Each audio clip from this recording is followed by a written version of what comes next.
ఏ బాటైనా పర్వాలేదంట, సమయంతో సాగటమే మన సింపుల్ సిద్ధాంతం.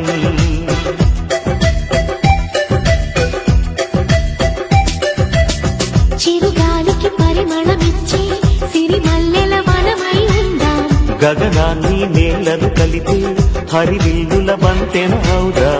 ఆనందం అంటే అర్థం మనమందా, ప్రతి పూట పాటై సాగే హుషారు సరిగమలో. ఎన్నో ఎన్నో రాగాలుండే సంగీతం కాదా, చల్లకి నవ్వులకేదింత.